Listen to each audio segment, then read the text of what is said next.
Today I wanted to share another item that I will have in my craft fair. I came up with this idea when I found these Dear Santa letters at Hobby Lobby, and all their Christmas stuff was on half off. It was 50% off. So $2.99 with half off, $1.50. You get 24 letters, which is a really great deal. So I already had these red envelopes that I had purchased from Amazon, and I bought them for another project, but I had so many left that I thought this would be a great idea to do a Dear Santa letter in an envelope. Now these envelopes came in a pack of 50 for $7, which is a really good deal, but I had so many left. Now I also purchased, for another project, these candy cane pens, and they came in a pack of 48, but they were $14.99. That was a little more than I would normally spend, but that's okay because I had them to use in my Dear Santa letters. So as you can see, I folded the letter so that you could see Dear Santa. I wanted buyers to be able to see that. And the top of the hat I folded over so it would fit perfectly. I packaged it in these clear bags that I did not write down information on, but I will write in the description below what size I used for this project. So I included a candy cane pen, a Dear Santa letter, and I pre-addressed the envelopes to the North Pole.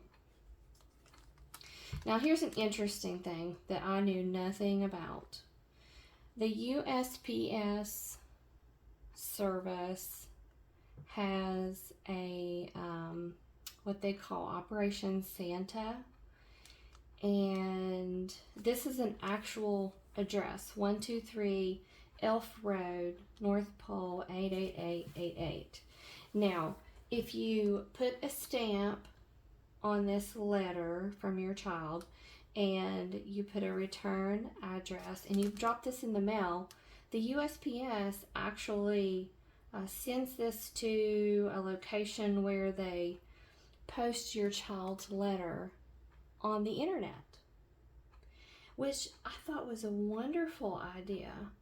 I read the statistics about how many letters were answered last year, and I think it was like 25,000. So people like me and you would go on the website to Operation Santa on USPS.com and sponsor a child. You just find a letter that speaks to you, and then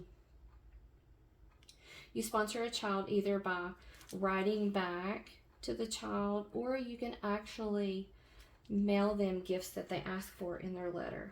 I think this is a great idea. I did not plan on having this to be an actual address when I started this project, but I thought it was a great addition. So I will be marketing these letters so that my buyers will know that that you can do this. So I will also post the address below in the comments below, and so if you would like to use this address, you can also do that. And if you want to learn more about it, you can go on the USPS website and just type in Operation Santa, and it will tell you everything you want to know about it. So anyway, I just I had some little stickers that I thought kind of looked like a stamp just for decoration. And so if someone buys this, they can just put their own stamp right over top of it, or they can peel it off if it'll come off and mail it in, or you know, just keep it in your memories for sentimental purposes. So I bought these pens. They came in red and green, which was really nice. So they were half red and half green. And so I did half and half with my letters, half red and half green. And these stickers I found at Hobby Lobby, and they were half off. So I paid like $1.50 for these snowflake stickers. And I think it'll be a good seller. Now, as far as pricing goes, I plan to sell these for $5. Now, you might say, well, you don't really have that much in them. But if I were a parent and I saw this at a craft fair, I wouldn't hesitate to pay $5 for this for my little girl. So I think that'll be a good price. If you have any questions, post them below, and I hope this gives you an idea to use for your craft fair.